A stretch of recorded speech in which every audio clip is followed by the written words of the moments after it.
El siguiente ejercicio de análisis corresponde al examen de selectividad de 2007 de septiembre de la opción A y nos dan una función 3x más 1 dividido la raíz de x, el dominio es del 0 al más infinito, y en el apartado A nos piden que determinemos los intervalos de crecimiento y de decrecimiento y los extremos relativos. Pues bien, vamos a estudiar para el crecimiento el signo de la derivada y para los extremos cuando se anula la derivada. Por tanto, necesitamos la derivada de la función. Es un cociente, por tanto es derivada del numerador 3 por el denominador menos el numerador 3x más 1 por la derivada del denominador, que es 1 partido 2 raíz de x, dividido denominador al cuadrado, que es x. Vamos a simplificar la expresión porque vamos a tener que igualarlo a 0 y estudiar también el signo. Si multiplicamos para hacer mínimo común múltiplo en el numerador 2 raíz de x por 3 raíz de x sería 6x menos 3x más 1 dividido 2 raíz de x dividido entre x. Entonces sería igual 6x menos 3x serían 3x. El menos multiplica el paréntesis, por tanto menos 1. Y en el denominador tendríamos el 2. Y raíz de x por x es raíz de x al cubo. Bueno, pues ya tenemos simplificada la derivada. Una vez que la tenemos simplificada, vamos a ver cuándo la derivada se anula. Se anulará cuando el numerador sea 0, o sea, 3x menos 1 sea igual a 0 y por tanto x es igual a 1/3. Por tanto, vamos a estudiar el signo. Tenemos que tener en cuenta que el dominio es desde 0 a más infinito, por tanto, empezaremos en 0. Y el otro valor donde se anula la derivada sería 1/3. Y vamos a estudiar el signo de la derivada para el crecimiento y decrecimiento. Tenemos en el numerador 3x menos 1 entre 0 y 1/3, o sea, un número muy pequeño, por 3 menos 1 es negativo, y un número mayor que 1/3, por ejemplo el 8, el 9, cualquiera, sustituir sale positivo. En denominador tendremos 2 raíz de x al cubo. La raíz tiene un número positivo delante de la raíz, por tanto la raíz siempre se va a considerar solamente la rama positiva. En análisis siempre las raíces se van a considerar la rama según el término que tenga delante, el coeficiente. En este caso es positivo, por tanto siempre es positivo. Eso significa que la derivada será igual menos entre más menos y más entre más más. Por tanto, decrece desde 0 a 1/3 y crece desde 1/3 a más infinito. Vamos a ver cuál es la segunda derivada de la función, porque aquí cuando nos ha salido x igual a 1/3, donde se anula la derivada, esto es un posible extremo.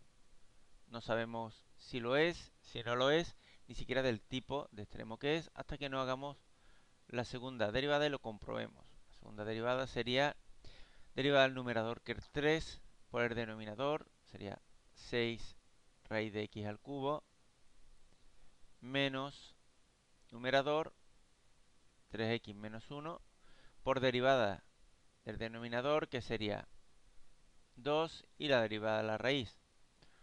1 dividido 2 veces la raíz,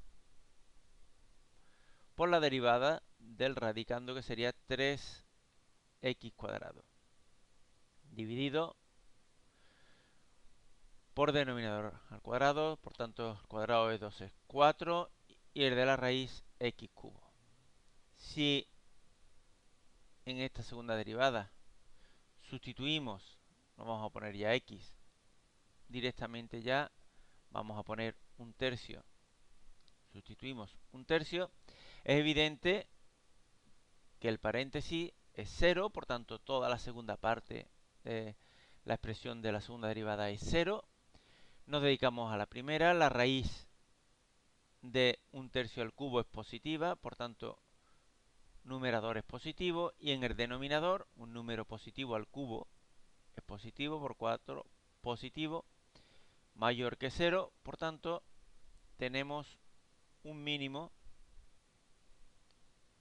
en el punto un tercio, y para saber la segunda coordenada no hay que olvidar que hay que sustituir siempre en la función principal. En este caso 3x más 1 dividido raíz de x. Por tanto sería un tercio por 3, 1 más 1, 2 dividido la raíz de un tercio. Para ponerlo más simplificado y mejor la expresión sería 2 raíz de 3.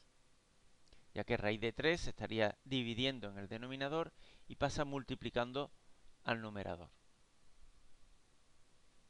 En el apartado B nos dice que se calcule el punto de inflexión de la gráfica de f. Para calcular el punto de inflexión tendremos un punto de inflexión si la segunda derivada es igual a 0. Por tanto, vamos a tomar la segunda derivada, que es este cociente, y lo igualamos a 0. Como he dicho antes, cuando tengo un cociente igualado a 0, tengo que igualar a 0 el numerador. Por tanto, 6 raíz de x al cubo menos, vamos a simplificar ya de momento un 2 con otro 2, sería 3x menos 1 por 3x cuadrado dividido la raíz de x al cubo, tiene que ser igual a 0. Mínimo con múltiplo, tendremos raíz de x al cubo, por tanto, tendría que 6x al cubo. Vamos a hacer ya el paréntesis, o sea, 3x menos 1 por 3x cuadrado, sin olvidar que tengo un menos delante de la fracción que cambiaría todos los signos. Tendríamos menos 9x cubo más 3x cuadrado dividido raíz de x al cubo. Evidentemente, volvemos a tener una fracción igualada a 0, por tanto igualado a 0 el numerador. Ya simplifico y tendría 6x al cubo menos 9x al cubo menos 3x al cubo más 3x cuadrado igual a 0. Eso significa que si saco factor común, por ejemplo, menos 3x cuadrado, factor común tendría x menos 1 igual a 0. Tengo dos valores, x igual a 0 y x igual a 1. Evidentemente x igual a 0 no es válido porque el 0 no está incluido, como vemos aquí al principio de la definición, en el dominio de definición. Por tanto, el otro valor sí sería el punto de inflexión y tendría un punto de inflexión en 1, y ahora sustituimos en la función principal. 3 por 1, 1 más 1, 4, entre 1, 4, punto de inflexión de nuestra función.